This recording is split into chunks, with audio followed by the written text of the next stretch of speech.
पूरी धरती का 71% पानी और 29% स्थल भाग है और इतने में ही हम इंसान बस्ती बसाकर अपनी जिंदगी गुजार रहे हैं। हमारा समंदर इतना विशाल है जिसके आगे हमारी कल्पना भी हार जाती है। इन विशालाकाय समंदर के नीचे हजारों रहस्यमय जगहें और चीजें हैं जिनके बारे में जानना किसी के लिए भी नामुमकिन है। इन्हीं सब रहस्यों में से एक कहानी है टाइटैनिक की। इस जहाज के डूबने के 73 सालों तक किसी को ये पता नहीं चल पाया कि ये जहाज कहाँ डूबा था और किस अवस्था में मौजूद है। 15 अप्रैल 1912 को ये अनोखा जहाज डूबा था। इसके लगभग 73 सालों बाद यानी 1985 में उसे ढूंढा गया, लेकिन इसे ढूंढने के 35 सालों बाद भी इस जहाज को समंदर की गहराइयों से अभी तक निकाला नहीं जा सका है। आज की हमारी इस वीडियो में हम टाइटैनिक जहाज कैसे और क्यों डूबा था इसके बारे में बात नहीं करेंगे, बल्कि ये जहाज आज भी समंदर की गहराइयों से निकाला क्यों नहीं गया इस विषय पर बात करेंगे।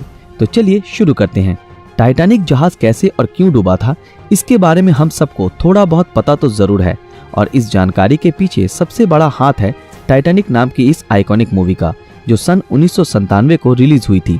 सन 1912 को टाइटैनिक डूबने के बाद करीब 73 सालों तक वैज्ञानिकों ने इसे ढूंढने की जी तोड़ कोशिश की और कई सारे मिशन भी इसकी तलाश में किए गए, लेकिन किसी को भी कोई सफलता हासिल नहीं हुई। आखिरकार सन 1985 में एक आर्कियोलॉजिस्ट और एक अमेरिकन नेवी ऑफिसर रॉबर्ट और बिल टाइटैनिक को ढूंढने के मिशन पर निकल पड़े और उन्हें टाइटैनिक अभी कहाँ है और किस हालत में है इसके बारे में पता चला।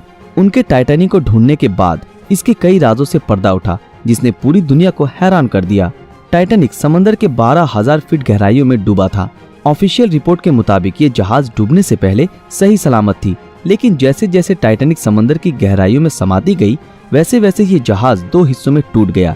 लेकिन ऐसा क्यों हुआ? टाइटैनिक द न्यू एविडेंस की रिपोर्ट में ये बताया गया कि टाइटैनिक आइसबर्ग से टकराने के बाद नहीं डूबी थी। टाइटैनिक में आग लगने की वजह से ये डूबा था। खोजियों को जब इस जहाज का मलबा मिला तब उन्होंने ये पाया कि इसमें मौजूद बहुत सी चीजें वैसी की वैसी ही हैं।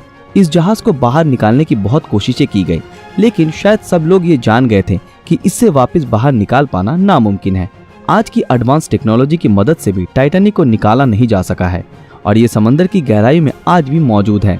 आमतौर पर किसी भी जहाज को समंदर के नीचे से जैसे निकाला जाता है, टाइटैनिक को उस तरीके से निकाल पाना मुमकिन नहीं है, क्योंकि ये 2 हिस्सों में टूटकर डूबा था।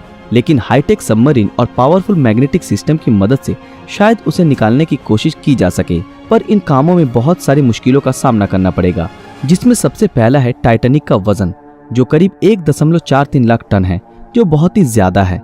और इसके बाद आता है पानी का दबाव, जो जहाज के वजन को और भी कई गुना बढ़ा देता है।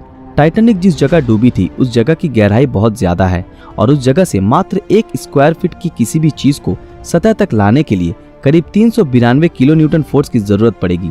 लेकिन वैज्ञानिक आज तक इतनी पावरफुल मैग्नेट या सबमरीन बना नहीं पाए हैं जो इतनी आसानी से इतने गहराई से टाइटैनिक को बाहर निकाल सके। शुरुआत में वैज्ञानिकों के पास टाइटैनिक को बाहर निकालने का कोई प्लान नहीं था, इसलिए उन्होंने कई मजेदार तरीके ट्राई किए टाइटैनिक को बाहर निकालने के लिए, जिसमें सबसे पहला पिंग पोंग बॉल की मदद से टाइटैनिक को रिकवर करने का प्लान सोचा। जी हाँ दोस्तों, आपने बिल्कुल सही सुना, पिंग पोंग बॉल। वैज्ञानिकों ने ये तरकीब लगाई कि वो डूबे टाइटैनिक जहाज में पिंग पोंग बॉल भर देंगे ताकि ये बॉल ऊपर की तरफ दबाव डाले और ऐसे करके सबमरीन या फिर बड़े मैग्नेट की मदद से जहाज को बाहर निकालना मुमकिन हो। लेकिन तब वैज्ञानिकों के दिमाग में ये बात नहीं आई कि ये पिंग पोंग बॉल समंदर की गहराइयों तक जाते ही पानी के दबाव से फट जाएंगे। तब वैज्ञानिकों ने बड़े बड़े बलून्स की मदद से इस काम को अंजाम देने की परिकल्पना की। उन्होंने ये सोचा कि अगर हजारों लाखों बलून्स में हीलियम गैस भरकर इन बलून्स को जहाज से बांध दिया जाए तब ये बलून्स ऊपर की तरफ दबाव डालेंगे और ऐसे करके टाइटैनिक को निकाला जा सकेगा। लेकिन तब वैज्ञानिकों ने ये नहीं सोचा कि इतने गहरे पानी में इन बलून्स में हीलियम गैस कैसे भरी जाएगी, और ये भी एक फ्लॉप आइडिया था। आखिरकार वैज्ञानिकों ने ये तरकीब लगाई कि बर्फ की डेंसिटी पानी की तुलना में कम होती है और जिसलिए बर्फ पानी में तैरता है। उन्होंने ये सोचा कि टाइटैनिक जिस जगह पर मौजूद है, अगर किसी भी तरह उस जगह के पानी को बर्फ में तब्दील कर दिया जाए तो ऐसे करने से जहाज पानी के ऊपर तक आ जाएगा। इस तरकीब को बताया अमेरिका के एक इंजीनियर जॉन पियरे ने। उन्होंने अपनी रिसर्च में ये बताया कि इसमें अधिक मात्रा में लिक्विड नाइट्रोजन की जरूरत पड़ेगी और ये आइडिया बहुत ही कमाल का था।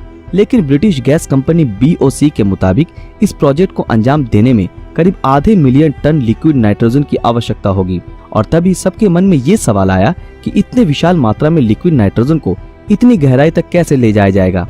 और अंत में ये प्रोजेक्ट भी कामयाब नहीं हो सका। इसके बाद एक शिप बिल्डिंग कंपनी ने टाइटैनिक को निकालने का एक आइडिया दिया। उनके मुताबिक सबसे पहले टाइटैनिक पे जमे शैवाल को और गंदगी को साफ करना पड़ेगा और इसके लिए एक पावरफुल वैक्यूम क्लीनर जैसी मशीन की जरूरत होगी। इसके बाद एक मजबूत लोहे की मोटी तार से टाइटैनिक को इस बोट से जोड़ देना पड़ेगा और बाकी का काम ये मशीन ही कर देगा। और एक ऐसी सबमरीन का जुगाड़ करना पड़ेगा जिसका टैंक गैस से फुल हो। सिर्फ इतना ही नहीं, इस प्रोजेक्ट के लिए भारी मात्रा में बिजली की आवश्यकता होगी। रिसर्चरों के मुताबिक इस प्रोजेक्ट को अंजाम देने के लिए 20 मिलियन किलोवाट बिजली की जरूरत होगी और इस बिजली के उत्पादन के लिए एक पावर प्लांट की भी जरूरत है।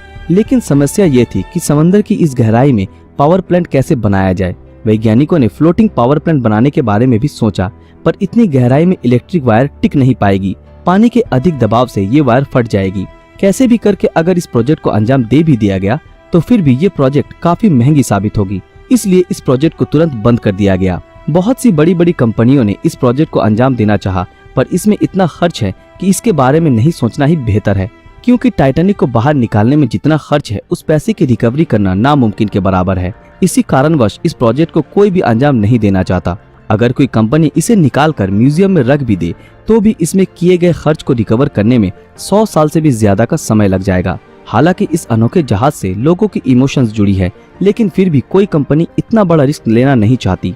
वैज्ञानिकों के मुताबिक बैक्टीरियाओं ने इसके मलबे को खोखला कर दिया है और आने वाले कुछ सालों में ये बैक्टीरिया टाइटैनिक को पूरी तरह तहस नहस कर देंगे। सिर्फ इतना ही नहीं, टाइटैनिक बहुत से सामुद्रिक मछलियों का घर बन चुका है। इसलिए यूनेस्को ने साल 2001 में टाइटैनिक को under water cultural heritage protected site declare कर दिया है। कहा जाता है कि इस जहाज को निकालने में जितना खर्चा होगा उतने पैसे में दूसरी और भी बेहतर जहाज खरीदी जा सकती है और कोई भी कंपनी ऐसी बेवकूफी करना नहीं चाहेगी। वैसे तो इस जहाज को कभी समंदर की गहराइयों से बाहर नहीं निकाला जा सकता और अगर ये जहाज ऐसे समंदर में आने वाले दिनों में भी टिकी रही तो हमारी आने वाली नस्ल भी इसकी रहस्यमयी गाथाओं को जान पाएगी। दोस्तों, आज के लिए बस इतना ही। उम्मीद करते हैं आज की हमारी ये वीडियो आप लोगों को पसंद आई हो। तो फिर मिलते हैं आपके साथ अगले वीडियो में। अगर ये वीडियो आप लोगों को अच्छा लगा तो इस वीडियो को लाइक, कमेंट और ज्यादा से ज्यादा शेयर जरूर करें।